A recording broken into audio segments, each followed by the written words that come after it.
What's up, everybody? Real with Omar. Today's guest, actually one of my first employers, 1994 AAU Mr. America, multiple powerlifting trophies, I'm sure. Owner of Butch's Fitness World back in the 90s, Iron Kingdom, the young 2000s, early 2000s. I believe Mr. America's Boot Camp now, and the HIIT Room. Did I get that right? Yep, you got it pretty much. Welcome to the show, Hiram Butch Nieves. Because I'm Spanish, I got to flex that a little bit. I know how to speak Spanish. I like the way you say it, too. Hiram, let's go. Let's go. Cool. So first, thank you for being on the show. I always like being on the show. Secondly, thank you for giving a 16-year-old a job. 16 years old. I was wondering when you first started. 16-year-old a job. There you go. When, whatever, we needed jobs. And thank you for allowing me, you were a major influence in my life, and I guess I'll call you a mentor, where, especially back then, there was not a lot of awareness about health. There was muscles, but just holistic health in general. There was a lot of illiteracy, or rather ignorance. I think back then it was more about just being big. Looking a certain way. Yeah, right? looking a certain way. Right, I mean, today it's shifted now where health is more of a priority. Right. And functional, where you could be muscular, but you have to be able to move around. If you can't scratch your back, what does that mean? Yeah. Right, you can't scratch the back of your head. Not too good. Right. So let's go through the 90s. The 90s were... Oh, you want to do a flashback? Yeah, let's go 90s. Look, you were competing professionally. That's when I met you. Mm-hmm. I was 15, 16. I was immersed in the culture, right? You had Mr. Butch's Fitness on Bruckner. It was of the 3 gyms in the Bronx at the time. There was Elmo's, your gym. I think it was only really 2. Elmo started, then it was Butch's Fitness World. Right. Then there was the Interborough Gym. I don't know. There was an Interborough Gym on. There was 3. You're right. Okay. You're correct. There was 3. Okay. But the Interborough gyms closed down quickly after I opened. Okay. Where was that? It was on White Plains Road. Okay. And actually, I trained there. Did you? I trained there. I tried to buy that gym from the owner, and I remember I bought him a gym bag with money in it. Really? And he said no to me. He wanted like 5 times the amount of money. And I said, either you're going to sell me this gym or I'm going to put you out of business because you just can't sustain it the way it's going. And it wasn't because I was after him or anything like that. Right, you just saw the business model. I said, this is not going to work going forward. Right. And I opened my other gym, and sure, a few months later, he closed down. Wow. It was, I remember in the beginning you said the gym had more female members than male. Yes. Right? Why is that? Because was it a female gym at before? the time? They had aerobic classes. Okay. And they even had the old-fashioned machine with the bands that twisted the waist. Yeah. They had that all shakes that. the fat loose. Yeah. So I say that wish I would sarcastically. have saved one of those. Yeah. For, it'd be worth money now in a museum. But so.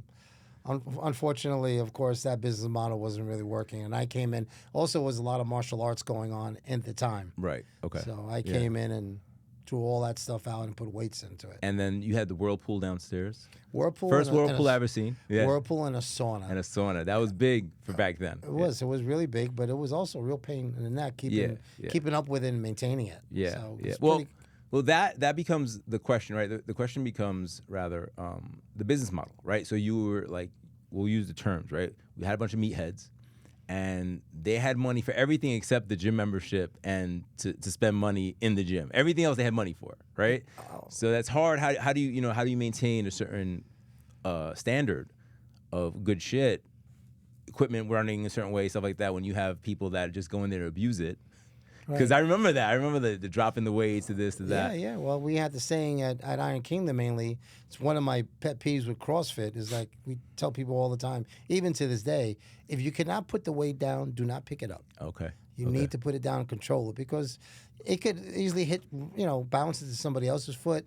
It could put a hole in the floor. Right. There's a lot of damage shit. Yeah. It could damage a lot and worse, injure somebody. Right. So and it's just annoying as hell. It always bothered me. Right. If I'm in another gym, a lot of ego lifting. Yeah. Right? And they just slam it in. Like, what do you want? All the attention? Yeah. It's just ridiculous. And most of the time, they're not even lifting real weight when you look at it. Right. So, but I quickly found out, even at the beginning of my business career, that the meatheads weren't the client that I wanted. They weren't paying the bills. They weren't paying the bill. So I distinctly remember I had a guy that I went up to that owed me money, and I kept on talking to him. I said, "You need to pay up your membership." He was behind like a year or so, and he offered me like drugs, cocaine. Hey, you want some cocaine? I'm like I can't send this to Con Edison. I can't send this. You're like, how did that translate? How did that conversation become this? Yeah, right. how did it, and how would you even think that I would want something like this? Right, so right. It was the mindset, and I knew, okay, I need to transition out of this slowly. You just can't, cut it off completely. Cold turkey, right. But, I had my hardcore bodybuilders and powerlifters, and then I slowly transitioned to where I am today. And just FYI, like, if I remember correctly, you can correct me if I'm wrong, a year membership was like $300 to $400. It wasn't It was cheap, yeah. Yeah, it wasn't heavy. It wasn't. I think we did like $99 for 3 months. Yeah, as a quickie, and then it was yeah. $300 for the year. Yeah, it was something like that, right? So I was like, it's not heavy money. But now. Right, but that was in right, in the 90s, then, right. and people didn't invest in health. Right. They had to see the value in it, right? Right. And it was tough. Remember, we used to have the sales meetings. Yeah. Like, you have to show them how valuable it is. Yeah. And people just don't get it. They want to have their the shoes or they want to look the part. Right. They want to have the car. Rather they than be want the to have part. everything else. But, to me, the biggest sign of success, the biggest flex is being healthy. Oh, we're going to get to that. But wait, back to you. You said lifting weights for the ego. What are your best powerlifting lifts? So that people get some kind of narrative in terms my of... best squat was 710. 710 pounds. 710, yeah. It was not easy. Right. So it was 710 I remember you pounds. squatting one time and blood shot out your eye. I used to, regularly bleed through my skin because I would strain so much. Yeah, and I would break capillaries in my mouth, my nose. Yeah, and bleed. to the untrained eye, that's crazy, right? That's crazy. Yeah. Well, I mean, listen, again, I never said it was healthy, right? So I competed to win. Right. I did not compete to just be bigger than the next guy or for my own vanity. I said, okay, what do I need to win? What do I have to do? So I had to out-train and outsmart and out-eat everybody else. And out-angle, right? There's so much to it. There's a lot to it. So I always thought, if I'm training here and I give up after 8 or 9 reps, my competition is doing 10 or 15. Right. So what I started doing is, okay, I went to the 15 rep, but okay, that's when everybody stops. This is when I need to begin. Right. And then I would go from there and say, how many reps I get from there? Do you think your training methodology back then was kind of like Mike Mensker, like heavy duty? It was, it was a little bit similar, right? But it was a little more. I put a little more time into it. Okay. A little more effort. Mike Menser had built quite a bit of muscle and mass before he adopted that philosophy of training. Right. So while he said, I don't squat no more, he just finished squatting for 15, 20 years. Right. So now he's like, again, I don't squat no more. I do this. It's like Arnold when he said, I only do squats to the bench now. But this was after he built his legs to where they were. And then all of a sudden he's just refining, right? And he never had great legs anyway. Right. It wasn't something I'd be bragging about anyway. All right. So that was your squat. What about bench and deadlift? Bench press, I benched, my best was 505. Wow. I was more impressed with, I did a 460 for a triple. Okay. And the bench. Okay. And the 505 was with a pause. You come down, right, you hold it, right. And then the judge will say press, you press, and you got to control it. Yeah. So a lot of guys arch their back and they bounce it off their chest. Yeah. And, you're not bouncing 500 pounds. At least I wasn't. You break your sternum. Yeah, exactly. Yeah, absolutely. So and the deadlift was the same thing. I my best deadlift was around 670, 680. Okay. And it was gym, in the gym lifting. Right. So when I competed in powerlifting, I just did the numbers that took me to win. I was always kind of obsessed so you weren't egotistical with the lift, right? No, I didn't want to take the chance of not winning the competition. Right. So what I did was, okay, what do I need to win? You did enough, to win. And I'd give me those numbers, and then that's what I would do. And you would hit that, and I would hit that to win, go for the win. And then in the gym, I would try my, my PR. Do you feel that, and I have my own theory on this, but I want to ask you, because this is almost like an OG moment for me. Like I get to ask these questions of you because you went through it, right? And I watched you when I was really young. I didn't really know what I was watching. I think different methodologies of training serve us well at different points of our life in terms of maturity, youth, all those circumstances. What do you think about that? I'm gonna cry right now when you said that. Don't cry, bro. Don't cry. Because that is so 100% spot on. Okay. Number one, it depends on your goals. Right. What are you looking to accomplish? How do you want to feel and how do you want to look? Right. And that's how you should train. Okay. Really importantly. So, again, I love that I competed and all that, but I have some serious injuries because of that. Yeah. I have knee replacements, I have back surgery, I have shoulder surgeries. Do you mind telling us how many and what you got done? I have 2 knee replacements. Both knees. Both knees are done. Okay. I also have a cage in my lower back. You know, L3, L4, L5. From deads? You know, from deadlifts, from everything. Or just the wear and tear, right? You know, presses even the overhead. squatting, right? Yeah, all that. I have 3 pins in my left shoulder. Wow. And combined, I must have had 4 to 5 shoulder surgeries throughout the years. Wow. Okay. So, you know. Yeah. Some wear and tear. I have arthritis in my wrist, so to do one push-up today would be very difficult. Really? You know, and I have severe arthritis in my elbows. They wanted to replace my elbows. Both of them. The problem with that is the extraction, right? Your knee gets compressed when you walk. Right. The elbow will be pulling. Right. So if I pull it, we just pull it apart. And the doctor said we will have to replace them every few years. So, wow. You know, so there are times when my joints hurt me a lot, and you know, I use the Tylenol. The weather today, rain? Right? Today's not so bad, actually. Really? Today's not so bad. So, you know, it's kind of variable. It depends on, you know, how I'm eating, my inflammation, all that kind of rest I get. So, you know, and back in those days, too, I also sacrificed sleep to get my cardio, to get anything in. Right. Like, to me, you have to train. Right. Now I didn't realize That's the youth. That's the youth part, right? Yeah. You get up, I got to train. All the energy. I don't care. I slept for 2 hours. Yeah. Got to get it in. Now recovery is key. Right. There's a saying that, you know, we adopted now. I didn't come up with it, but I thought it was great. It says, exercise is king, nutrition is queen, but recovery rules the court. Okay. I like that. So that's super important. You know, you tell a lot of people, you have to train and you have to eat right. And I think, you know, this moniker of people say nutrition is it's 80% nutrition, 20% training. I think it's 50-50. I really do. Yeah. You know, I don't believe in that because I know how I am. When I train well, I eat well. One goes in hand with the other. They feed each other. They feed each other. Yeah, they support each other. Because you want to make sure you're putting a lot of effort in, so you want to make sure you're maximizing your return. But that goes back to me saying the awareness of it, whereas recovery, as we get older, we understand how much. Because when you're young, you're all energy, right? You all fucking go. You all go. You can not sleep for a day or two, using alcohol as an example. You can drink all night, then go work out. Do that now, I'm out for 3 days, right? Like it's just funny how the body works, right? And then you trying to speak to like the younger guys. I'm segueing into your relationship with your son now. You doing what you've done. I know your son is following your steps and training and stuff like that. Is he receptive to you, or are you just dad? Both. Okay. Sometimes That's fair. That's fair. He'll see, well, this is what this person said. Online. Yeah, online. Right. And you're like, look at this. And I'm like, he's a wimp. he doesn't know anything. You know, but he is receptive when he sees like my injuries when I'm dealing with. He sees how I'm walking some days. You know, how I get off the couch some days because, well, what's going on? I said, my back is stiff as anything. Right. So he'll see that firsthand and he understands. And I tell him, listen, you know, all those squats and all those crazy deadlifts and training, you know, without giving my body enough time to recover. The price. Pay the price. Yeah, the price shows. Right. Look at Ronnie Coleman, the greatest Mr. Olympia of all time. He's in a wheelchair. He's not walking. That's right. crazy. So, and for him, it was worth it.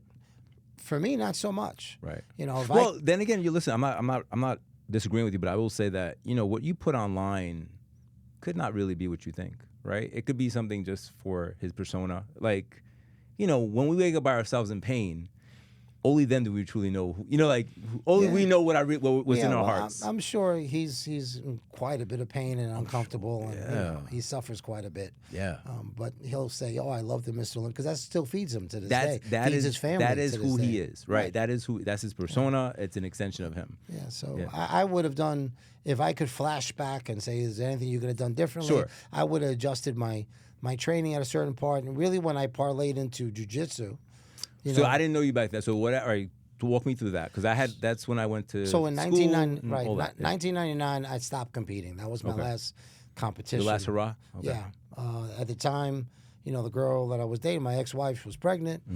My son was coming, and I wanted to do something. To hang up the bikini. I wanted to do something a little bit different. Right. And I was tired of the judges. Some guys sitting down there judging me, saying that I wasn't lean enough or big enough or small enough. Well, can I flesh that out? You mean a little, either fat, bold, ugly little guy telling you how you should look, because it's so subjective. And the crazy part is the people that are judging you, don't know what it takes to get in those conditions. And a lot of times there's no real criteria for the judges themselves. Subjective, right? They just been around the sport for a while, Right. and somehow they become experts. Right. You know, and then in certain areas, like the last time I competed was at the World Championships in Austria. Oh, you went to Austria? Okay. I went to Austria, Very cool. and I felt I was in the greatest shape of my life. Right. And I'm not much of, I lose, I lose. Right. I'm You're not gracious. a sore loser. Right. You know, I look at somebody else, the He guy got was it better. today. Today he had it. Yeah, But yeah. this particular contest, I looked around. I was like, I think I could really win my division. Oh, right. I wasn't going to win the overall. Right. There was another guy in one of the other divisions that was amazing. Okay. I said, okay, but I think I got my division. And I obviously didn't win. I took 4th place. Okay. And that was because they said that my legs were bigger than Arnold Schwarzenegger's legs. They liked the Arnold Schwarzenegger look. Oh, so they're looking for classic physique, right? I mean, look, Yeah. I'm just interpreting, right? I mean, Basically, just they for all wanted everybody that they like wanted that slender. because there's a whole generation of people that don't know the difference between an open Right. and a physique, and you Exactly. know, like there's a lot of differences. that And they they're made looking for. those things for the physique is just people who don't have enough muscle to go into the open. Correct. That's all that is. Right. So, you know, sell more tickets, sell more that, you know, all that kind of stuff. give people more options, right? Exactly. And the sport has to grow. Right. And I understand that. And it's a business. Also understand that. But back in those days, you know, our goal was to build as much muscle, be as symmetrical as you can, and be as defined as you can. Right. So the guy who took 1st place, his legs were very thin. He had non-existent calves. Okay. And I was like, how does all these flaws outweigh my, in your interpretation, overdeveloped legs? Right. His legs are underdeveloped. How does that math, basically? Yeah. Right. How does this work out? Tell me so how this I was math. Right. super disappointed. Okay. You know, at the end of the day, I was super disappointed. So I said, you know, I'm kind of tired of going, and it was such a tough process for me. You know, the dieting was so difficult, the Getting ready. training. You really focus. Your whole life stops. What was your age at this time? I was 39. Okay. So we're 39. getting upper. Yeah, right? we're already getting so to it's getting that point. harder, right? It's getting harder. Yeah. The recovery was tough. The business was growing. Okay. At that time So you were as juggling well. a lot of things. So I was, you know, where am I gonna, you know, put my time and energy, effort right. into the future here? And I said, I'll stop. But I still had a competitive nature. I still wanted to do something. You And know. can you, for the people listening, because I have my own concept of, I like to compete in like sports because I feel it makes me work harder than I would ever work just on my own, right? Like if I'm competing against another person, another guy, whether he beats me or not, that's not the important part. The important part is that you're never gonna work as hard unless you're competing against somebody else, right? Or something like a goal, right? I 100% agree. I Yeah. mean, the moniker of like I only compete against myself. Yeah. That's all great and doozy, but it doesn't push you. Right. You know, it doesn't push you, doesn't elevate you, doesn't really keep you on point. I needed a competitor, you know, like Muhammad Ali had Joe Frazier, you know. Right, Everybody has someone. counterpart, I yeah. had 1 or 2 guys that elevated me because I was competing against them. Right. And they made me better, you know, and I think that's super important. As long as you use it positively, because what happens is I believe a lot of people bring all these other statements, or I want to say, I don't want to cop outs, but almost to legitimize their loss. And losing is all right. It's part of it. It's binary, win or lose. Like there's no like, and going back to 8th place trophies, like too many people they're afraid of getting their fucking feelings hurt. But sometimes you have to take a hard look at yourself. Did I try? Did I do that? Like That's life. Make That's it accountable. reality. Right, And right. not just think so is delusional. Right. It's simple. Well, It's we just- have a whole generation that went through that, right? They all want to feel win, but when they get into the real life and they don't get that job or they don't get that promotion, now you have to deal with reality. They don't get that promotion, or they don't get the success that they see somebody else get as fast. Right. They don't understand. And most of them don't put the effort or work into it. Oh no, they I use this all the time. They fucking disqualify themselves because it's too hard. Yeah. Well, if you think it's too hard, it's absolutely too hard because you're not gonna even try, right? It's your mindset. What do you Yeah, put into it? absolutely. Like I tell a lot of people, this getting in shape is a very simple thing. It really is. But it is difficult. Oh, yeah. But once you get over that feeling that, okay, this is difficult, once you get over the feeling that it's hard, accept that it's hard. Well, and move on. How about this paradigm shift? It should be fucking hard because if not, everybody be fucking jacked. Right. Right? Everybody it- look great naked, right? and it wouldn't be worth it. Right, exactly. It wouldn't be worth exactly. it. You know? And that to me lately, I guess as I get older as well, having a physique or being in shape to me is the ultimate sign of discipline. Like you walk in a room, you see guys kind of in shape, you're like, all right, so he's got like automatically we make these unconscious biases. Like, hey, this guy's disciplined, or this guy is, he's serious, right? It becomes that word, not in a negative way, but being serious is okay at the right time and place. But this guy's serious enough that he knows what to put in his body and what not to, or wake up every morning, or like, right? It takes that. It takes that, but people kind of demonize that. Oh, you're too much. You're too this. I'm like, yo, when you have diabetes and you have to shoot, or you go blind because you're fucked up, is it too hard? Is it too hard to work out? Is it too hard? Which is the hard you want? Right, exactly. Which is the hard you want? Yeah, So, exactly. Listen, even in business, I tell a lot of people, a lot of my friends, how can I improve myself in business? And I tell them, get in shape. Okay, just straight up. Get in shape. Right. Once you feel better, you do better. Right. You wake up with more energy. You could deal with more adversity. More shit. You could deal with a lot of problems. You could deal with all these different things. Yeah. Once you're physically strong. If you don't feel well, how are you going to do well? Right. Everything becomes an extra bigger, problem. Right. You're always tired. You don't want to get out of bed. You need to get in shape. Called the corporate athlete. If you're in business, you are a corporate athlete. I like part that. I've heard is, that before. Yeah, part of that is getting up, moving, and spending time on your fitness and your health. And there's a lot of different ways of doing that. I believe weight training is probably the best way. But whatever you love to do, whatever gets you moving, do that and do more of it, and do it, like you said before, consistently. Yeah. Because if you don't do it consistently, you got to make it part of your lifestyle. Because if not, it's almost like I have a lot of people that I know and I observe, and you see they'll have a good run and then they fall to shit. I was like, because genuinely you didn't really believe in that. Genuinely you want to get in shape for your birthday pictures, right? But what about the rest of the 364 other days? Like, you build the habits. Right. It becomes part of your culture, part of your DNA. And going back to what you said, you train well, you start eating better because you want to really maximize your effort, right? It becomes that you hold yourself accountable to making sure, I did this, let me feed it. Let me right now I got amino acids and stuff like that because I have to make sure my protein intake is a certain grammage because I'm starting to look a little more muscular and I want to maintain it. Is it the worst thing in the world? No, but it's just a little extra work that you got to do because you got to be aware of it. You got to educate yourself. It's worth it. And when you feel good physically, your mental clarity is really, really sharp. That's the biggest high. Yeah. It's better than feeling anything else that you can do. Being able to perform, to me, is one of the biggest highs and the biggest advantages of trying to be disciplined because, I'm 50. I play basketball against 24-year-olds, right? 50 years old. I'm now. 50. I'm 50. Yeah, I met you when I was 15. I'm sorry. You're 52. I'm 50 now. You met me when I was 15, and I play basketball against my 20-year-olds, my 24-year-olds, because I don't. Other guys be like, oh, that's too much. Nah, it's because they're not training like us, to stay in shape and stuff like that. I had my hips replaced 2 years ago. I had no idea the pain I was feeling from the osteoarthritis. I thought that was regular. I thought that was aging, right? Until I was to a point where I started limping, and I was like, I gotta check this out. This is not normal, right? And then I met my orthopedic surgeon. They did X-rays. They were like, "Yo, I don't even know how you walking. What are you taking?" I'm like, "What do you mean taking?" He's like, painkillers."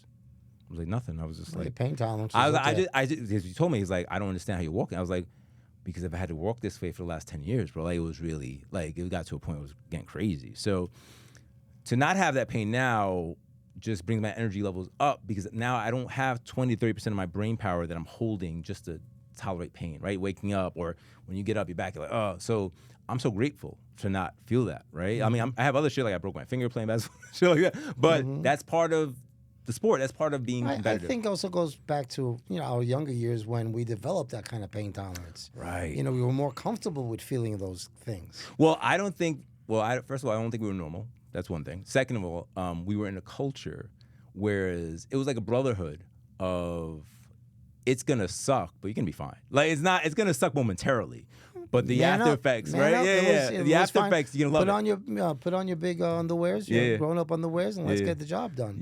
So there was no pity. How many times people were training, they passed out and just step over them. Yeah, or throwing up. Here's the bucket. Go ahead. Get out there, clean it up. What's the matter? We got the next set. Let's go. So today, everything's like, oh, you okay? You're feeling. It's really sensitive, and that's fine for certain people, but you're not gonna progress. Do you feel that a severe knee-jerk reaction to I would say the 80s and 90s was very, I want to say, I guess rough is the word I'd use. And now we have this whole 180 dynamic where everybody's trying to be refined and civilized, almost to a point where we're losing a touch of masculinity. I feel, You know what I'm saying? Like, and if you don't want to go into that subject, it's fine. But I feel like there has to be that part. Like, there's a time when you got to walk through fire, right? Not stealing from Tony Robbins. I'm just saying, there's times in your life as the head of a family, as a man, you got to walk through fire. You got to face adversity. Right. You got to face adversity. You got to know what it feels like. You know, like you said before, you have to lose, and then you can appreciate winning. Right. And you have to go for it, and you have to strive for it, and you have to push through the hard times. Right. These are all the things that are going to get you to where you want to go if you want to improve your life. So now you have different gyms, right? And it's more holistic.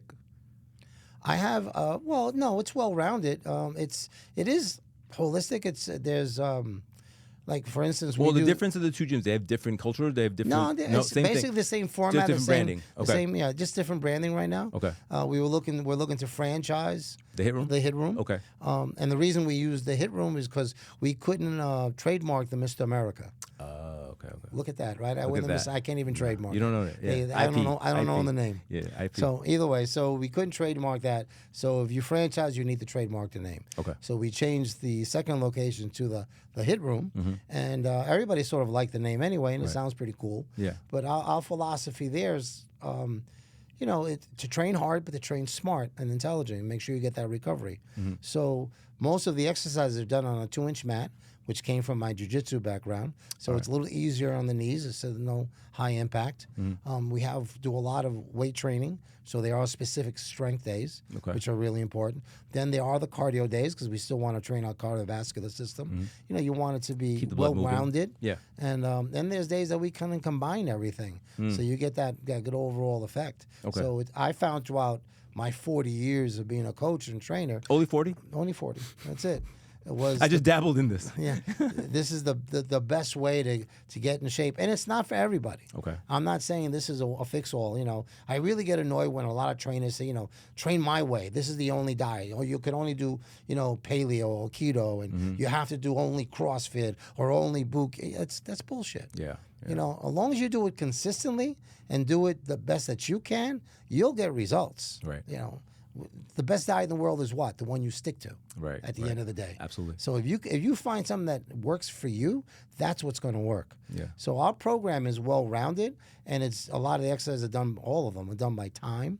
So it's not like, Omar, I want 15 reps or I want 20 reps, and you're trying to kill yourself to get those 15 reps. No, you have 30 seconds or 40 seconds to perform this set. Do the best you can without sacrificing your form. Okay. And that's how we kind of work out. So everybody can go at different levels, and you push yourself, and once the coach gets to know you, then they start to elevate you, and they'll say, okay, I think you can give me 2 more reps this time. Yeah. I think we could add another 5-10 pounds to the bar. So it's like it's group classes, but individualized with a trainer watching. Right. Right. Exactly.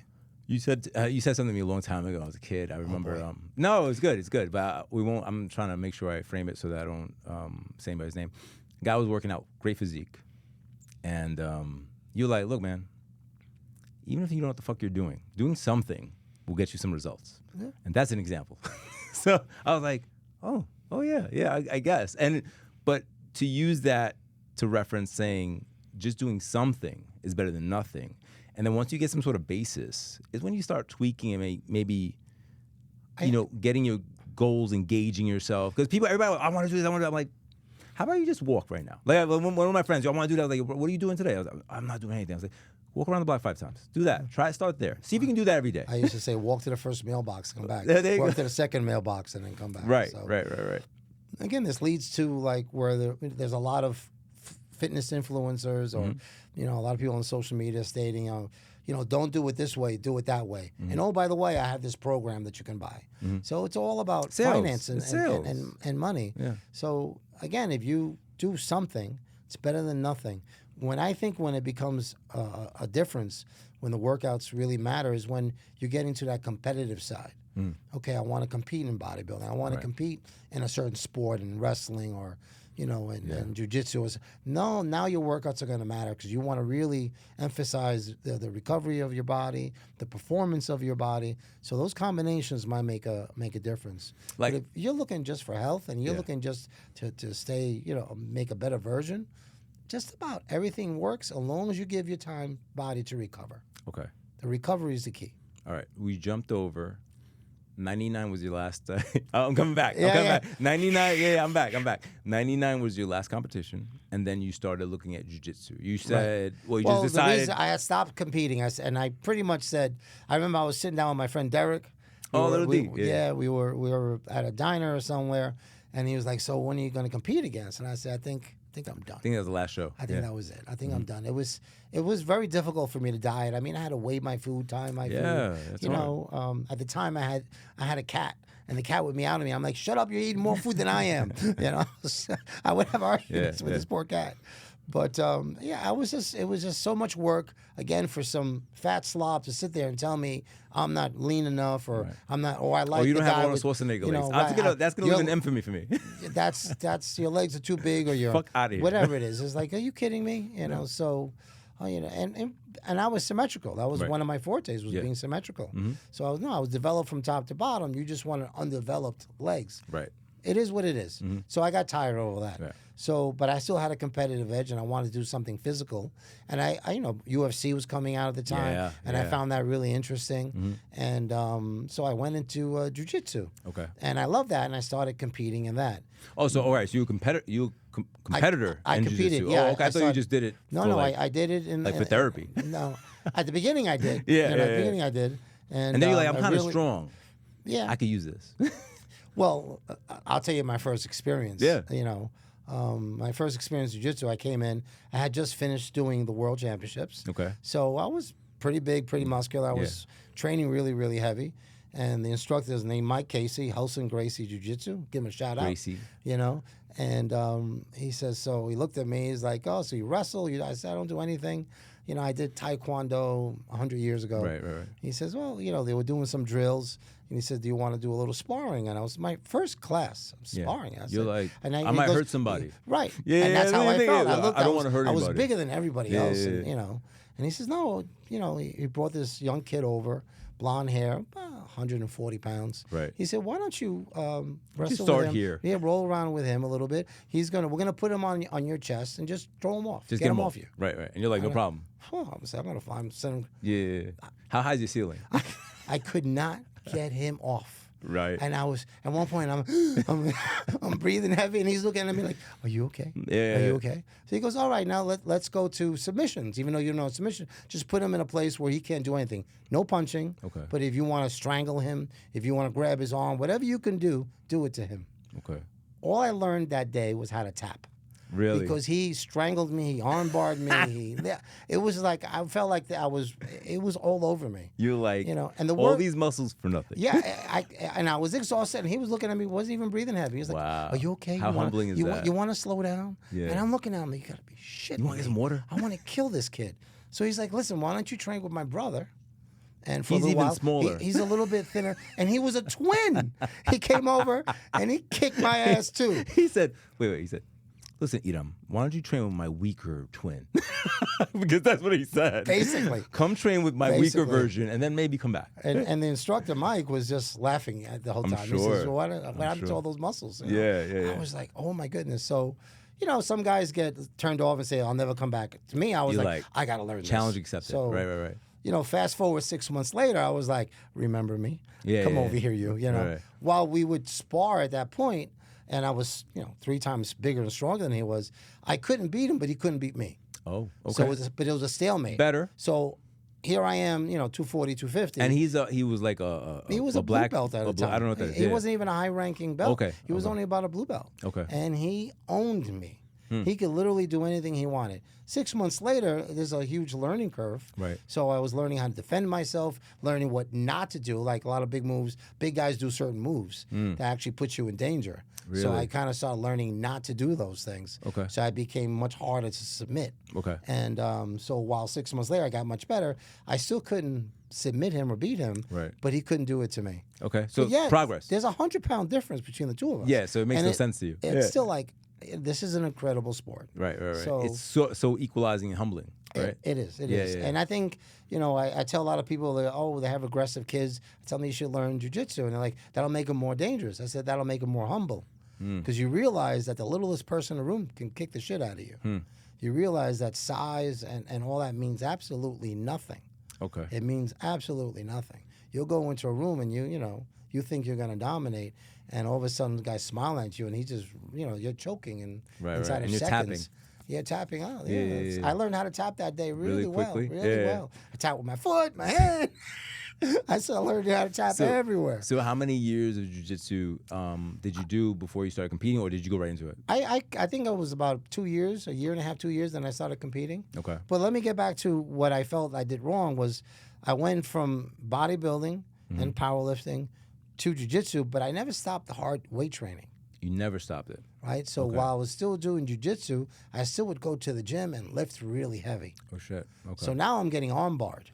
And now I'm getting, neck cranked and all that. But and then I go to the gym and train super heavy. Right. And it was funny. I started training with the instructor, Mike Casey, and I knew I couldn't beat him because his jiu-jitsu was so much better than mine. So I would get him super sore. I'd kill him in the gym. I said, okay, now let's go train. He still kicked my ass, but I had a bit of a chance. But I started breaking down my body. My body just started really breaking down. I didn't give it enough time to recover. So here I am after years of bodybuilding and weight training, and then going to jiu-jitsu with a lot of the pressures on the joints. I never gave my body enough time to recover. I should have bounced off the weights a little bit, lowered the intensity of the weights or the amount of weight I was lifting to let my body recover, and I didn't do that. Yeah, because you're keeping that grind on your joints. That's terrible. I mean, an animal only lasts for so long. Me, my hip replacements, I'm like, I knew that that pain is real, right? Yeah. So, and there's nothing you can do about it. It was ego. At the end of the day, I look back, it was like I felt strong. I wanted to look strong all the time. Right. I didn't want to let that go. And again, it's humbling. And, in retrospect, you think back and say, okay. If I could have changed something.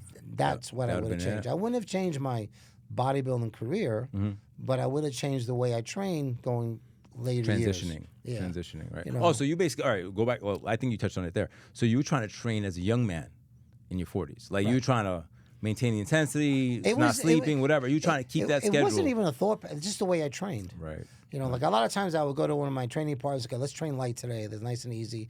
Let's just put on less weight, and they would just parlay to an outright war.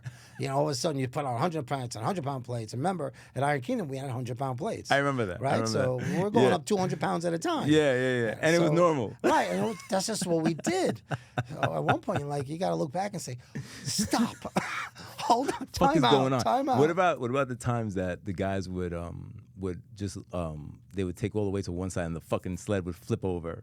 How crazy would that make you, right? Oh my God! How many times that poor leg press got broken?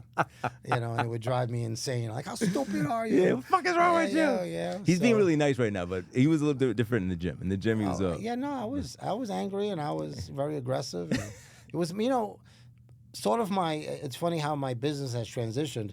People think I had this magical plan in place, and I kind of adapted as times changed, but also as I changed. Right. So Iron Kingdom and Butch's Fitness World was geared towards my bodybuilding career. Right. And then I got my personal training studios, and I was geared towards just trying to stay, big and strong and healthy. And then it transitioned to the jiu-jitsu and to the boot camps, where now we're doing things on the mats, which are easier on my joints. So as my business model changes, mainly the reflection of you, of what your thought process was and where you were in your life. Exactly how my physicality was changing. So after the gyms and you were doing jiu-jitsu, then you did a studio. You did a one-on-one? We did a one-on-one and a boot camp. We did a fitness boot hybrid. Camp. Yeah. Okay. So, I did. No, let me flash back a little bit. Because you were on Palm Parkway for a little while, we went to a personal training studio. Right, I remember just that. a studio. We didn't know, So it was just one-on-one? One-on-ones. Okay. And what happened with that, I had a huge waiting list for people to train with me. Wow. So and everybody started really, I want to get in. You got to train me, and I only had so many hours in a day. Right. It was, I would lock the door. I was I cannot do any more. Right. So I said, you know what? Let's all meet in the park. And we went to Orchard, to Pelham Bay Park, and we did a boot camp. You there. thought of something that I said everybody we'll do a could group do workout easy. together. Right. Everybody bring a pair of dumbbells, and we're going to work out. And I put circuits together, and I was like, wow, this worked out really well. Okay. And then I realized I was like, I charge everybody $10. But there was 30 people there. Right. And it was a half-hour workout. Yeah. I was like... The light bulb went off. Yeah, I was like, well, this is a good business model, So from there, and then we were doing that during the summer, and then winter came, it got too cold, and people were still complaining. So I went out and I rented a karate studio. Okay. And that's kind of where the mats started coming in. and I started renting the karate studio. And in the mornings when they weren't there, Oh, you rented Excel. Excel. I remember. Yeah, Right. I lived in the neighborhood. So, Yeah. and we left it spotless for him. Right. And it was a time using the studio when he wasn't there. So Yeah, so he it's never dead even time knew for we him. were there. Right. So it was found rent for him. Yeah. And it was great for us. Right. So we built it up from there, and then it got bigger. Well, we needed more days, and then people needed the night times. But Yeah. Excel was being used. Right. So at one point, I was driving down Tremont, and I saw this little place, and I was like, oh, let me take a look in there. And they said, yeah, it's for rent. And I was like, wait a minute, we could do something here. Right. And then I had my jiu-jitsu guys come in and also rent from me. Okay. So it was the boot camp and jiu-jitsu. Okay. So they would use it when I wasn't there, and it became a nice little business model. It worked out very, very profitable. Okay. And then why did you end up going to Hawthorne? I wanted to get my son out of the Bronx. Okay. Plain and simple. Honest moment. Yeah, right out. You know, Okay. I wanted to be around a Different different people? class of people. I wanted to have different opportunities. Right. A lot of times I felt that I didn't get certain opportunities because I was in the Bronx. People were like, oh, you know, they were afraid or, Oh, okay, you okay. know, let's not The bring him stigma. out. Yeah, The stigma. that stigma. Right. So I was, you know, and I just want him to try something different, get out of the Bronx. Yeah. You know, there's a lot As more. a father, that's all Yeah, you want. I want for my son. So, so we found a location, and we built it all out, and it's been working really well. The caveat of that location was, funny enough, was I got to know the landlord, and he's one of my close friends now, Oh, is he? and he's a great guy. Okay. So he makes everything so much easier. Okay. You know, and he's on board with anything that I may need, and it's become, you know, relationships in business, as you know, Or everything. are key. Yeah. And I could speak anything to him, and same thing with him. Am I having this issue or the parking or whatever it might be? And it's become a really, really good collaboration. Okay. It's worked out really, really So well. it makes it a lot easier. Absolutely. So do you feel that the Hawthorne location is easier for you to manage than the Bronx location? No, I mean, the management is about the same. It really depends on your employees, right? Right, Your employees make it easier. Right. So each one has their unique difficulties and their strengths. Who runs the Bronx one? My son, Angelo. Oh, Angelo runs Bronx? Yeah, Okay. He didn't care for the drive going up to Hawthorne. Right. After it was all said and done, he's like, it takes me 40 minutes to get there. Yeah. You know, people there are a little bit more difficult. Are they? Yeah, they're a little Little bit more more demanding? difficult. They're more entitled. Okay. So it was a little off-putting for him. A little culture shock. Yeah. Yeah? He was like, oh, wow, what's going on with this? He wasn't sure that big, you know. The difference, I'll tell you straight out for the difference with people in the Bronx. I could tell you, go fuck yourself. And you'll be like, go fuck yourself. And then we're friends tomorrow. Right. There's no problem. Yeah. You can't say that. You say that, there's a problem. Yeah, They're going to the district. They're trying to cancel you. Yeah, the whole 9 yards. yeah, So, yeah. you know, and he was used to that mentality. So it's not to say that he goes up there from time to time. He still helps me manage it and runs it, and he still deals with the clients. But I do most of the management up there as it is right now. So. Okay. Are you up there most of the time? I'm up there a lot more than I am in the Bronx. I'm usually up there during the day, and in the Bronx I go in the evenings. Okay. I still got to go up there with my wife for a workout. Yeah. And I want to document it. She's going to beat me, but it's all good. I live, like I said, losing is not something I fear. Well, listen, it's part of it. It's part of, because when the win finally comes, because it has to come, there has to be that day when it all lines up. We'll put an exercise so Yeah, that you could do. for tall you could people. shine. For something tall. You Right, could right, shine. yeah. So, there's we have a lot of wives that do. Oh, can I bring my husband for a day? And the only reason they're bringing them because they wanted them to Dominate. be crushed. They want to dominate. They want to be crushed. Yeah, and yeah. you see them like, oh, what's the matter? You can't keep up? What's the matter, tough guy? Yeah. Oh, you said this workout was easy? And they're just belittling them through the entire workout. Sometimes I got to slow them down. Like, Yeah? Hold on. You still got to go home to this. Heather, man. stop. Yeah, like, be careful. Be careful, Nicole. Well, You know? here's a question for you. Like, I've seen this many times, and I think sometimes it leads to divorce and all that. Not saying anybody in your gym, but just in general. So when you have a couple and they're so on different planets when it comes to health, right? And they don't want to see each other's side, because I've seen this too. And then, it starts leading to alienation. Like, I'm going to do this. I'm going to work out. Whatever. You have this lifestyle, right? Like, I'm really lucky. My wife is on board with all that stuff, so it makes it easier. Like, she cooks for me, like, all that stuff. Yeah. When you have the other side of that, I mean, I know you get it because you're dealing with people all the time. What is your advice for that? Because maybe this episode could be about kind of just I want to educate people on lifestyle, because sometimes you working out? Oh, that must be really hard. Like I've gotten that a lot, and I want to kind of talk about that because it's not hard, but secondly, there's quality of life on your journey that, when we're 30, when we're 40, whatever, we're not thinking about it. As we get 60, 70, like you're like, yo, man, if I would have done this a little more, I wouldn't have to do this, right? Like it becomes that. What kind of advice can you give? Well, it really depends on the couple's relationship with each other. Right. Like some bigger people, than health and fitness, right? It starts with that. Are they a couple that argue a lot? Are they a couple that are competitive a lot? Or who's more dominant? Is the woman always belittling the man, or is the man like, talking? You have to see all that, right? Yeah. We see quite a bit of it. We see quite a bit of it. But I generally, believe it or not, tell the wife not to bring their husband in. Or the husband not to bring their wife in. Because this is your place. This is where you come to disconnect from the world, walk out in that door, forget about your problems, and work on you. Get your 45 minutes or whatever in, right? Yeah. What happens unless the couple is strong, and we do have a few couples that come in each location, and they're fine, because they have really great, strong relationships, and But they had that prior too, right? Right. Yeah. We're not going to fix. Yeah, because competition always brings the cracks out, right? Right. Yeah. And then those slur remarks and jokes, but indirectly. But not really. They're a little more truths than the jokes. Backhanded compliments? Yeah, that kind of thing. So I often tell them, this is your space. This is where you feel comfortable. Right. So, because sometimes, a mother or somebody would bring their husband in, and all of a sudden, well, I don't like the way that he said hello to you. Oh boy. Yeah. You're missing the whole point. And meanwhile, they just gave him a high five, and we have everybody gets along really well. Good chemistry. Yeah. The flip side to that is if somebody comes into my gym who is a detriment to the mat, which I call, are they good for the mat? Are they good for the space? Right. If they're not, I throw them out. Really? I say, you're out. You're out of here.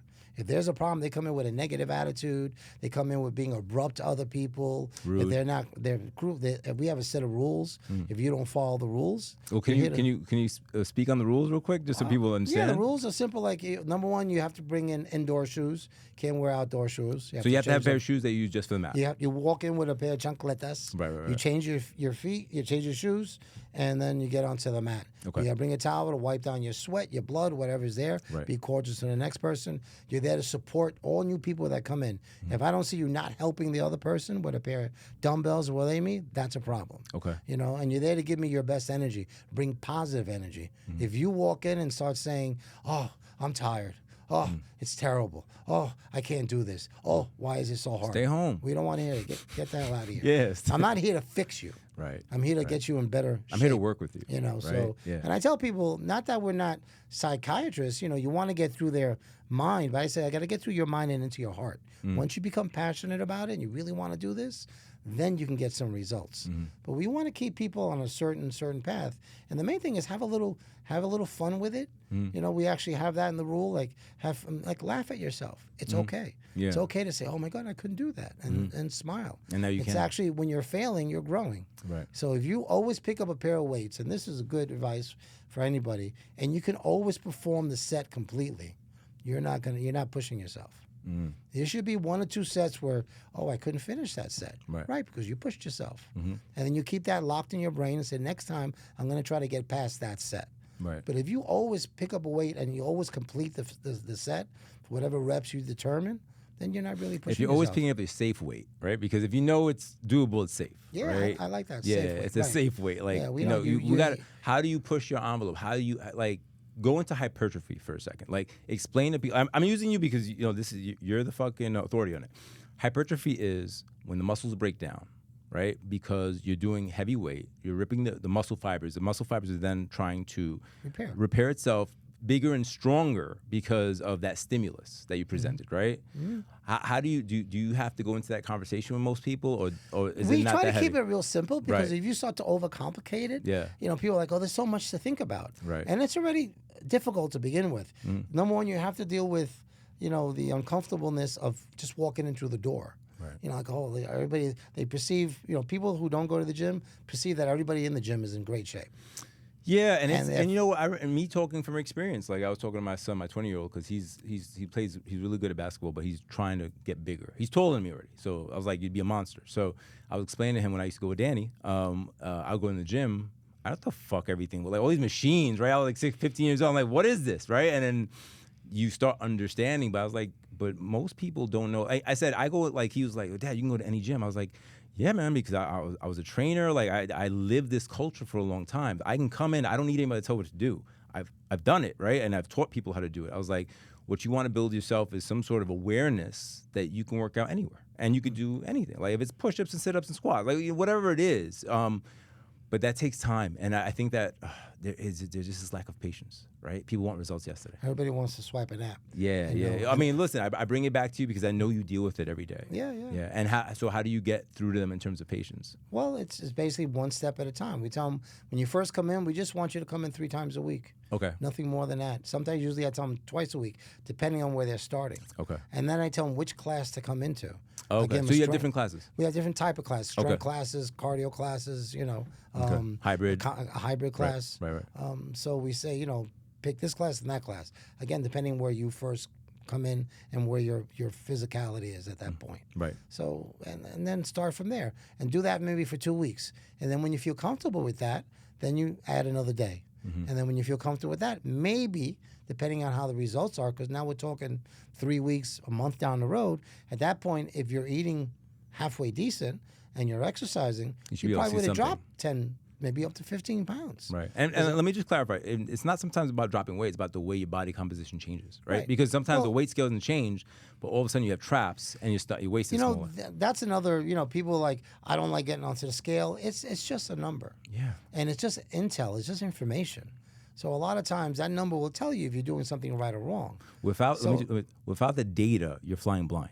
That's really it is. It's just data, right? And you can tell, you look in the mirror, if you're swollen, you're retaining water. Like, you got to use those things. What's your starting position? Right. Where did I start from? How do I show improvement? I should look at the scale and say, okay, I'm at 200 pounds. Mm-hmm. I know I need to get down to 175. Mm-hmm. Where are you going? If all of a sudden, you don't measure yourself and you're feeling, okay, I could lift more weight now, I could train a little heavier, but now you're 210, that's wrong. You got more inflammation. Mm-hmm. And that's why you're lifting heavier weight. Right. So let's watch that scale. At some point, I feel people at the very least should weigh themselves once a week just to know where they're at. Okay. Again, if it's not a tremendous emotional problem. Some people just can't handle it, and that's fine. We'll find a way to work with that as well. But it's just good data information that you know. It's like checking your bank account. Yeah. How well are you doing? You got zero in the bank? Mm-hmm. Your ass better go to work. Get to work. Get to work. Yeah, so absolutely. It's kind of the same thing. Mm-hmm. And exercise the same way. And if you don't put that time and effort into it now, guess what? You got nothing you can take out down the road. Yeah. So when you get into your 50s, 60s, and 70s, do you expect to be healthy and mobile? Mm-hmm. You're not going to be because you're not putting the exercise and time in it now. You're not making that investment now. Mm-hmm. You're not all of a sudden going to turn it around in 1 second, right? Yeah. It's not all of a sudden, okay, I'm retired and I need $5 million. Yeah. What have you been doing the last 20 years, right? Right, exactly. I have a saying, you are what you do most of the time, right? Like guys go, oh, I had a bad day. Oh, it's a bad day. There's 7 days in a week. You know what I'm saying? Like, have 6 good ones, right? Like, it's not a rationalization method on my part, but it's truth. It's like, if you think positively most of the time, you can usually find a solution. If you're being pessimistic or negative, you're being like overwhelmed by the issue, and you can't look or think bigger than the issue, right? You have to always have an objective. I'm moving back on purpose. You have to have an objective perspective. You have to be able to see the whole thing for what it is, right? And that's hard. Emotionally, you have to unattach.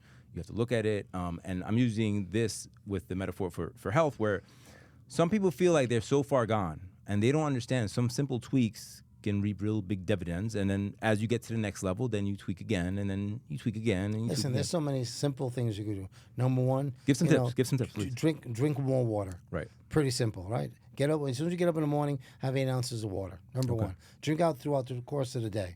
Just drink water. Okay. And your thirst is not a good indicator if you need water or not. When you are thirsty, you're dehydrated. Okay. It's already kind of too late. So you need to drink water as a habit throughout the course of the day. At the beginning, make sure you're near a bathroom because you're going to pee your brains out. Yeah. But that's good to lower down the inflammation. Other one is walk. Try to get in, find a device that measures your steps. you know, whether it's your phone or watch or whatever it might What's be. a good average of steps for a day? A beautiful is 10,000. Okay. Anywhere from 5 to 10. Okay. That's a great amount of steps. Okay. And that's excellent. You know, the other side of it, try to increase your dietary protein. Mm-hmm. Now, the reason I say dietary is like grilled or baked protein, not fried. Can you go into why not fried? Well, fried kills all the nutrients inside the protein. Right. So you're kind of having like wasteful food. It's not letting the body, all the saturated fat Mm-hmm. and all the overcooking kills all the nutrients and the protein that you need. Your body can assimilate it. It just stores it for fat and gets rid of it. Dead food, basically. Yeah, right? it's really not good quality food. And the same thing, this is controversial as well. People are like, oh, what about plant protein? It sucks. I mean, yeah, it's protein. Yeah, it's is a it, protein. Is it high quality protein? No, it's not. Which I is go by that by my 40 years of experience, not by any scientific research out there. Okay. But I know the people that stayed more plant based when I trained and trained with them. They never really built that gains? much muscle. Right. They never really got that strong. They lost a lot of weight, and they felt better because of that. But they were never really physically strong. But they don't look muscular. Never. Right. They just didn't get the quality of protein in. Okay. And then that's up to you individually. Right. That's a life choice. Yeah, that's something that you need to decide. But if you wanted somebody to look muscular, you want to have that brolic look, like Derek would say, you got to have good quality animal protein. Right. If you don't have that, that's a shame. It's not going to work. It's just not going to work. Recovery. It's not going to lead you to your goal, right? So obviously you have to know the science behind the method behind the madness. Exactly. Okay. And then recovery is super, super important. You want to be able to get, anywhere from 7 to 8 hours sleep. And people say, well, how can I do that? I said, well, to do more of one thing, you need to do less of something else. Cancel your fucking Netflix. I was going to say turn off the Netflix, yeah. Right? Yeah, Or get off your phone. Or be disciplined. Discipline. I mean, listen up. Once people see the benefits, the discipline will increase. Right. So you first have to get them through that rough spot, right? It's like we say, I have to get through your brain and into your heart to make sure how passionate you are about getting in shape. And once you start feeling, wow, I really feel better. Wow, I'm getting up so much better. All of a sudden, those habits become a little more addicting because you're addicted to feeling better. Right. And then you didn't realize, like, wow, I really didn't feel that good, or I really didn't look good. And when you finally look in the mirror and say, wow, I like the way I look. Yeah. The evidence is in the results. Right. So once you see the promise of the future, you'll start disciplining yourself a little bit more and more because you just want more of it. For most of us. Yeah. Listen, and success is addicting. And here's the big results thing. are addicting. Here's the big thing is getting around the right people. Ooh, okay. That's huge. Yeah. If you're around people who are, let's go to the bar, let's go hang out, let's get some pizza. Why are you going to the let's gym? Let's smoke hookah, let's smoke cigars, let's smoke this, let's smoke that. Right. Let's smoke everything. Yeah, it's not going to work. So does that mean getting rid of some friends? Yeah. That's exactly what it means. Yeah, the scary part is like I have guys that'll come up to me, like in the basketball league, they'll be like, hey, I want to lose weight too. I'm like, well, this is what I did. And 6 months later, look exactly the same. I'm like, what's up, man? He's like, oh man, I fell off. I'm like, you never got on. I was like, I'll have one conversation with you, maybe two, but after that, stop.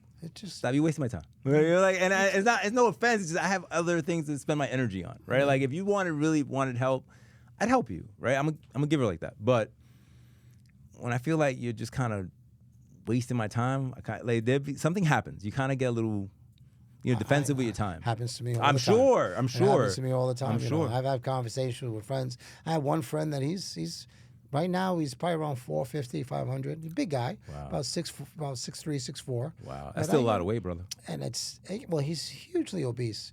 And he's a great guy. Beautiful person. So the conversation we had, he's like, I really need to lose weight. I said, you're going to die early. You're going to die young. Do you have your children's... I don't wish that on you, but that's what I'm saying. This is what's going to happen. Right. You could see him. He walks over a few steps to sit down to talk to me. He's out of breath. He's breathing heavy. And I'm like, holy cow, you okay? He goes, yeah, I'm just a lot out of breath. So if you don't change, do you love your children? I would tell him. He's like, yeah. I said, well, do you have a retirement plan for them set up? Do you have all these things for them set up? Because you're not going to be around long.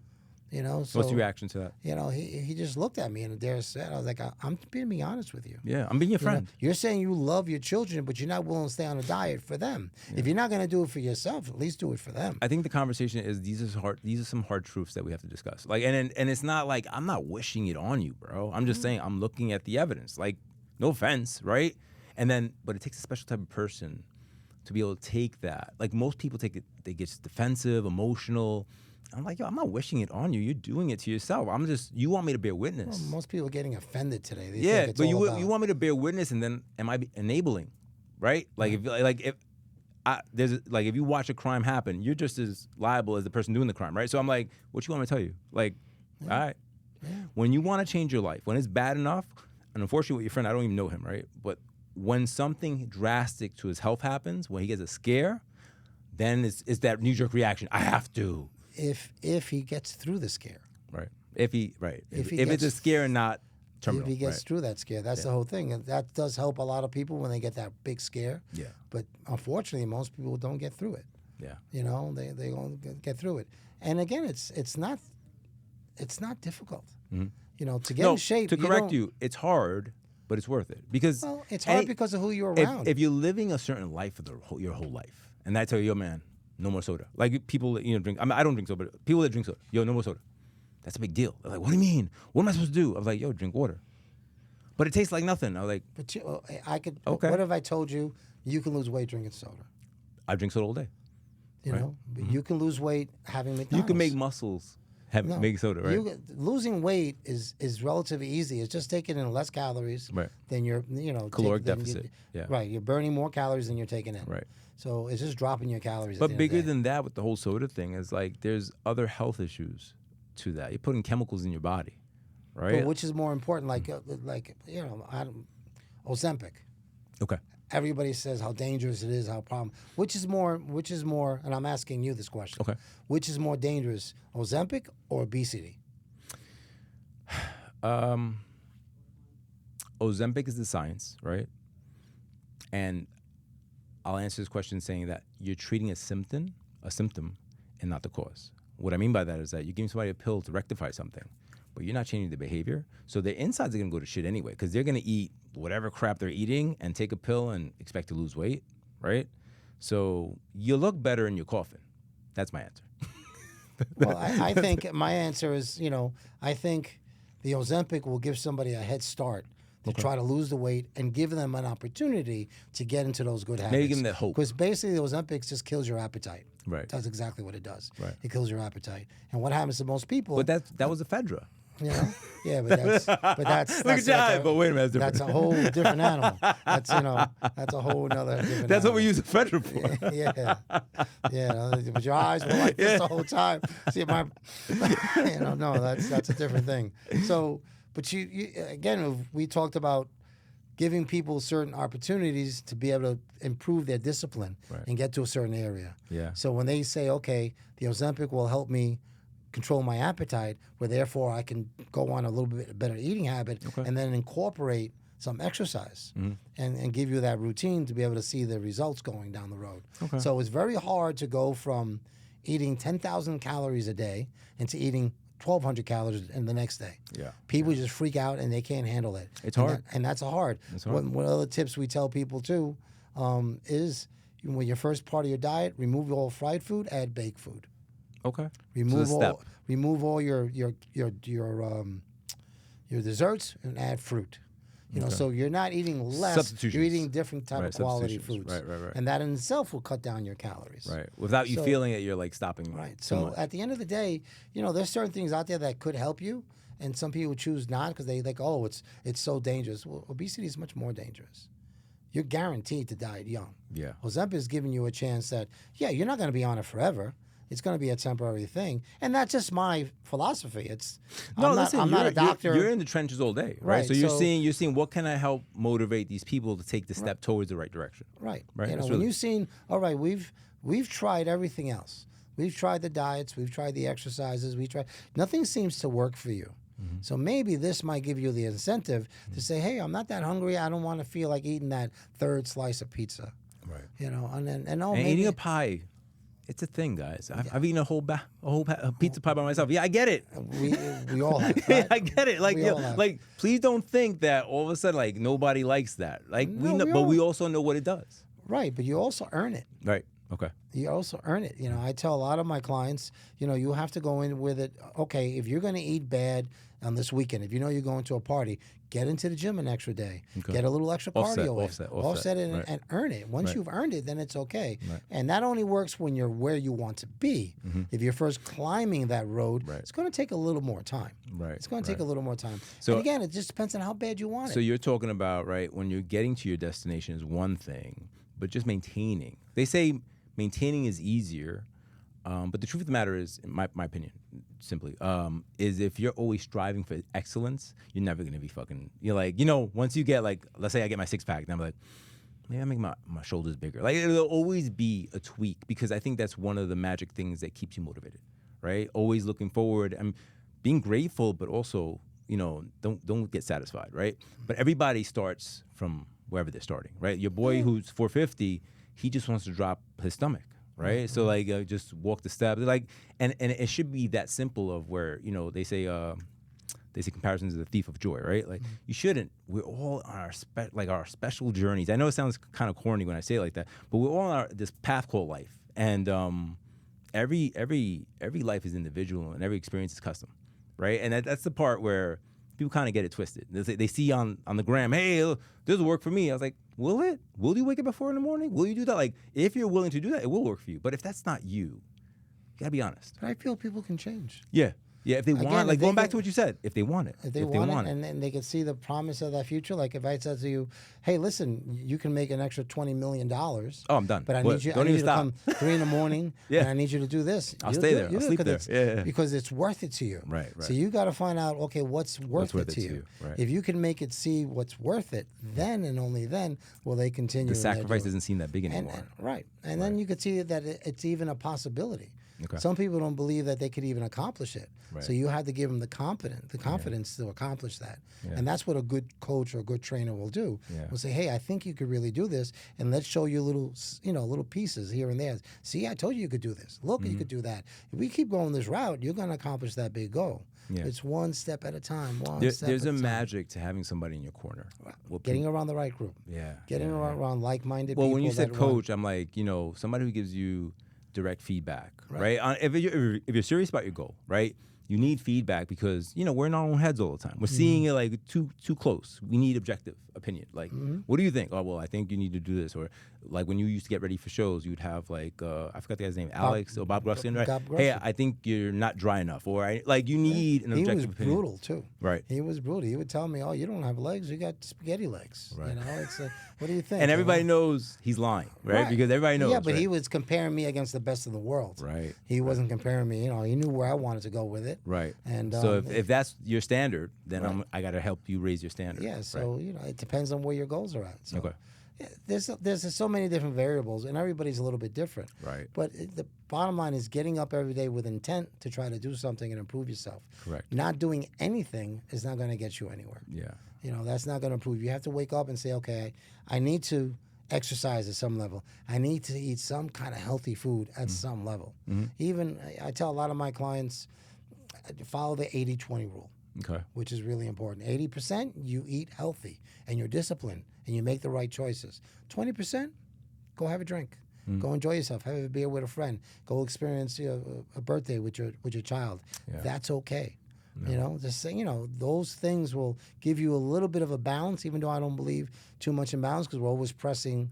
One day, okay, it's all about business. Another day, it's all about the family. Yeah, harmony is the word I go with. Yeah. You gotta find some sort of harmony. I mean, because one day this needs more attention, right? Right. So going back to what you said about 80-20, like, so before when I had my hips replaced, I did the whole gamut where I had to. I didn't see a doctor for years, right? So this whole thing was new to me. So they had the pre-operation conversation. Like you had to speak to a nutritionist. Pre-op. Yeah, I'm like.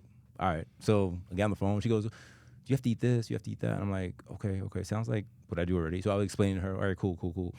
But then after, you know, one thing that's always stuck in my head about alcohol is just that it retards your ability to synthesize protein, right? So I'm like, I've been dry. I've been dry like about a year and a half now, or close to it. My wife's been dry for like 3 years, and it helps me get things done faster. Like going back to when I was young, you know, Recovery. I drink a day. I'm in there tomorrow. I drink too much one day now. I'm out for 3 days, 4 days, and I can't afford that, right? I can't if I have too many things going on. So I'm just using that as an example that sometimes like behavior is relative to who you're around, right? So like they might look at me or somebody watching this podcast with me and be like, oh, he's crazy. Is it crazy? Like, if you want to get to this goal fast, what are you willing to do? What kind of life do you want? And it's not that big of a deal to me. Like I hang out with my friends and they drink. I'm driving. It's good. I'm good. I don't feel like I miss it, right? And maybe that's just my confidence, because if I wanted to, I could, but I don't, so I'm fine. Whereas other people, oh, that's crazy. Why are you not? I'm like, no, you're crazy. You look crazy. Like you look crazy. Here's the simple thing about alcohol that I tell, a lot of people, as simplistic as you can put it. Your body uses fuel for energy, right? Energy in, energy out. Right. Basically, that's what calories are, right? Energy in, energy out. But calories are a measurement of energy, right? For those who don't know. There you go. So you drink your alcohol. Your body puts that, as far as what it's going to use for energy, puts that at the top of the list. And it takes anywhere for 24 to 48 hours to burn that off. So what the body has to do is burn off the alcohol. Then it has to burn off the sugar. Right. Then it has to burn off the carbohydrates. Then it starts to burn the body fat on you. Jesus, yeah. So do you think the next 2 days of working out is giving up to that 1 day of drinking? Is it worth it? Especially if you're on that goal looking to very simple improve. metric, right? I mean, it's as simple as you can put it. Yeah. It's going to go to the top of the list, and the body has to burn that off before it can get down to the body fat. To the stuff that you want it to do. Right. Right? Yeah, so it makes it very easy. And even people say, well, I do fasted cardio in the morning. Not after a night of drinking, you don't. Not after a night of drinking, you don't. So don't. After you eat the donuts or the bagels at night, like gold, right? Exactly. Drinking, so there's a lot to be, there's simple concepts that, again, it's just doing something and sticking around the right people and being consistent. Consistency is such a huge thing. It almost, I'm not going to say it doesn't matter what you do. It matters on how you do it. And that consistently. That's you what's are really what important. you do most of the time. Like what I say about that. I say that all the time. I like that. So listen, you're speaking somewhere soon. I saw that online. Talk about that. No, I'm not. What happened? It got canceled. It got canceled. All right. Well, you were gonna. I was gonna. So tell me about that. Just if it were gonna happen, what was it gonna be about? Well, it was going to be a panel of speakers up on the front, and the host is an attorney, and she wanted to just batter questions right down the road, and we were going to talk about business, and and how that affects your lifestyle and the fitness combined with the business. Like how do I make the blend and how it can improve? Like I talk about the corporate athlete. Right. I think that everybody is in that's in a stressful business environment. It's really important for they work out. Yeah. For that mental strength. And I think doing hard things. I'm quoting myself, which is ridiculous. I was telling my son the other day, like you have to have the ability to do hard things, and be okay with it. Like, I lost my mom this year. I had to show up every week to see her, every day to see. Like, those are hard things, bro. Like emotionally, those are hard things, but you have to. It's what a man does. You have to be able. It's what a man does. You have to be able to do that. Yeah. You have to keep things together, and people depend on you. Yeah, the world falls apart, but you have to compose yourself. Right. Right. Yeah. Things doesn't stop because you're having a bad day. That's well said. That's really well said. Yeah. So anyway, we'll have this panel. I'm not sure yet. I'm thinking about doing something. Maybe first quarter next year. Maybe we do it. Maybe we do it and talk about, because I think that people generalize, like they feel like it's this or that, right? And I'm saying no. If you incorporate it right, if you incorporate it correctly, it can be this and that. Meaning a good lifestyle, making money, doing that. Like you just gotta treat it like any business plan, right? This is what I want to do. Yesterday, I was telling my son, my 20-year-old, I was like, I had an 18-hour day yesterday. I was like, wow, I can't wait to go to sleep. But I got it all done, right? But today we gotta get it. I'm doing this today, then back to the office till 8 o'clock at night. That's the entrepreneurial mind. Right. You don't watch the clock. Right. You don't do that. You know, Right, you, right. you look How at much the can I job. get done? Yeah. Right? How much can I get done? When you go to bed after an 18-hour day, you feel good about And it. you sleep fucking well. Yeah. Well, people, I have problems Well, you sleeping. I'm like, not me, bro. You're not out because you know you put the work. Fucking I think a lot of people get depressed or not feeling good about themselves simply because they're not doing all they can do. You know, Well they wake up and say, you know what, I have to do this and this and this, but let me watch this TV show. Right. Or, you know, I'm going to get to that later. Let me call up so-and-so and go have a drink. And then they're like, oh, I'm so depressed. Defer. Because they're not doing what you know you should be doing. Yeah. And you're not doing your particular best, whatever that is. Whatever that is. And I think that's where the depression starts to settle in. Do you hear a lot more about that? I mean, you're front lines, bro. You're talking to people all day. I hear it all the time. Right. I hear it all the time. Yeah, you know, what I have noticed lately, you know, I think a lot of coaches, we need to find, you know, including yourself, speakers, they need to find a way to communicate better. Yeah. You know, to really let people absorb it. You know, that old saying, the youth is wasted on the young. Yeah. You know, I feel, and I saw this on a TV show that really resonated with me, was I think, you know, wisdom is wasted on the old. Because you're not parlaying that wisdom to other people that can absorb it in a certain way. So the key, and Well, I'm gonna argue with you on that one because I feel that we might want to impart wisdom. Going back to our kids, I'm just using them because to me they're the first. Yeah. They have to be willing to hear it. And that's what I'm talking about. No. Now what you're gonna say is that we have to learn how to tell them, right? Is that what you're yeah, right. what's going to resonate with them? Right. What are they going to say? Find a common ground. Oh, so Right. Oh, that's what you meant. because that's what we have to deal with. Right. That's the problem. So not to look at the problem and say, all right, they're not listening to it, screw that, and walk away. Right. Well, you haven't done anything. You have to find a way to communicate. You got to message. find a way. Okay, how am I going to be able to get this across to them so they can understand? Yeah. You know, is it let them fall down a few times, then pick it up, or is it another way to say, hey, let's do this or let's do that? There's got to be a better way of communication.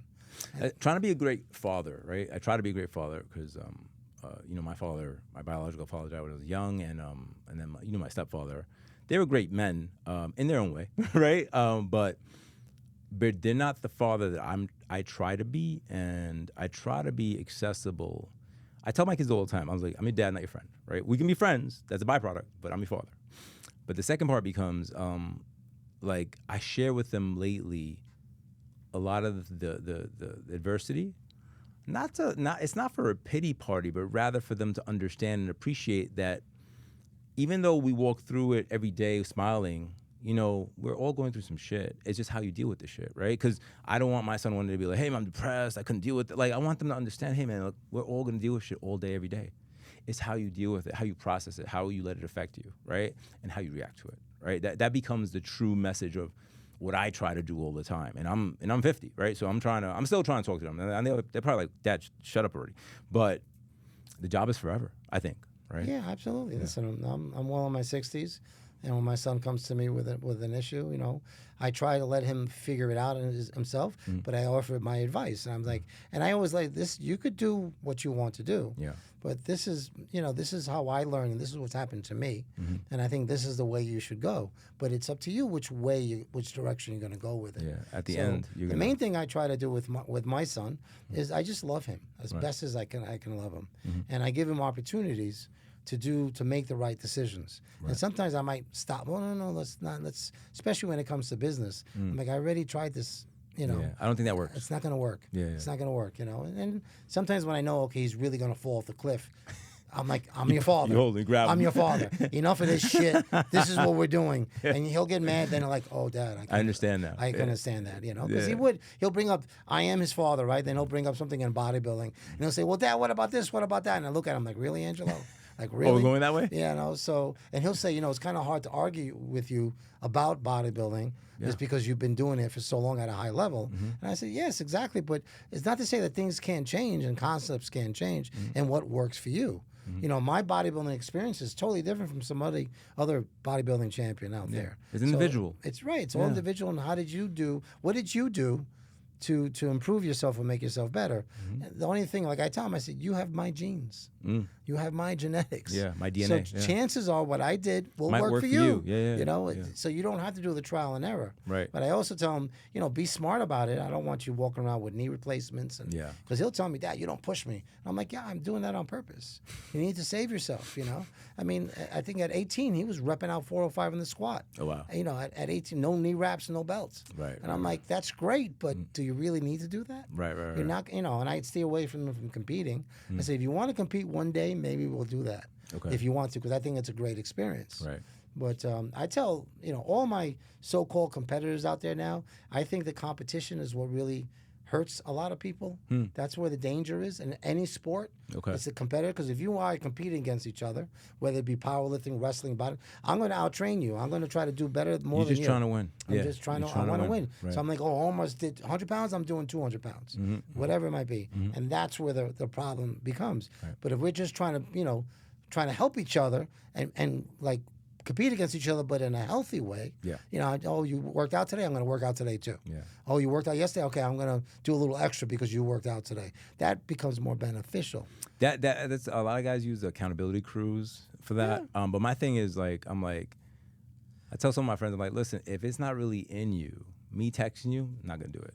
Because you'll respond. I said you're feeding. I think to add a little bit to that, what I think is you need to find somebody to be accountable who you deeply respect. Correct. And do not want to let them down. Yeah. So like I respected my coach, Bob Gruskin. Yeah. So that was a big thing. I'll give you a quick story with that. Was when I first started competing, he used to bring guys to my gym to train there. I remember. Yeah. And then he would talk to me, and you know, I was like, he would ask me. He wasn't really coaching me at the time, and he would ask me. He would say, "Where are you going to compete?" And I would say, "Well, I'm going to do this particular show." And he goes, "Oh, that's too bad. Yeah, I have one of my monsters going in." And I'm like, "So I'm going to beat him." Right. And he go in, and sure enough, his guy would win. Right. You know, and this happened. A few times? For a few years, this happened. A few times I go in and, I'm ready for this, Bob. You know, who you bringing? So I'm bringing one of my monsters, you know. Right. And God damn it, you know. So he started helping me out. He started working with me. And then again, I go to another competition, and so bad, you know, I'm bringing this monster, and the guy would beat me, Right. you know. So I remember I was getting ready for the NABBA Nationals. That's what it was. Okay. Big contest at the time. A lot of former Mr. Americas and Mr. USAs were going to be in it. Okay, so this stacked was, competition. This was, it was stacked. It was going to be a big one. Right. So I trained hard. I did everything I could do. I would go see Bob, and he helped me posing and all that. So finally, you know, it comes the day before the contest, and I'm hesitant to ask him. I'm like, all right. So I look at him. How you think I'm going to do? I'm like, Bob, who are you going to bring? Like, what monster are you bringing? And then he looked at me and he said, you're my monster. That's awesome. And that's I was awesome. like, really? What a moment. You're like, I'm the guy. I'm the guy. I'm the monster, you know. Yeah. And well, maybe that's the motivation you need at that point. Because I deeply respected him, and I deeply care. And I think that's who you have to find in your life to say, hey, like my son doesn't want to let me down. Yeah. You know, so if I keep him something to accountable, he doesn't want to let me down. He doesn't want to let certain people in his life down. You got to find that person, whoever that person is. Yeah. You know, because you're right. If you're just a friend, he doesn't care. You know, if you really respect somebody's opinion and that person doesn't let you get away with it, that's a big game changer right there. Yeah. That's a big, you know, when Bob would tell me, let's compete somewhere, I was like, I would train so hard for him, as well as myself. Right. And of course, well, it's almost like a team sport, right? Like, because you work harder for a team than you would for yourself. Listen, people say, you know, a lot of single sports that fighting is singular and bodybuilding is singular. It really isn't. No, you need a support system. You got a whole team around you helping you with food or helping you nutrition. Your training partner was cool. Yeah. Remember my training partner, Nat Servino? Big Nat, you know. I used to call him Pound Cake. So, you know, most of my championships I won with him because he was stronger than I was. Right. And you're just trying to keep up. Right. I squatted 710. He squatted 805. That's crazy. Yeah. So, you know, I always felt like the punk trying to keep up with him. Right. And and sometimes you need that rabbit, right? They call that rabbit chase. Yeah. You do need that whole moniker of just become better than yourself. That works for some, you know, for what I call average people. But if you're not, you know, who wants to be average? Who wants to be common? If you want to be exceptional, you have to do. You understand. You have to understand that you're gonna have to do some wild shit. Life is here. You want to live here. Yeah, Harvey. Yeah. Harvey. All right, Harvey listen. Specter. Yeah, Harvey Specter. So if they want a good coach that they can love, admire, respect, who will give them good guidance, where can they get you? Speak to the camera, please. The camera's right here. Camera's right All there. right. You can call me at Mr. America's Training Camp, 718-824-7447. Or you can also email me at Mr. America's Fitness, put an S behind it. Okay. All right. Mr. America's Fitness, 5, the number 5, at gmail.com. And there you have it, boys and girls. Ask Louis Omar everywhere. See you next time.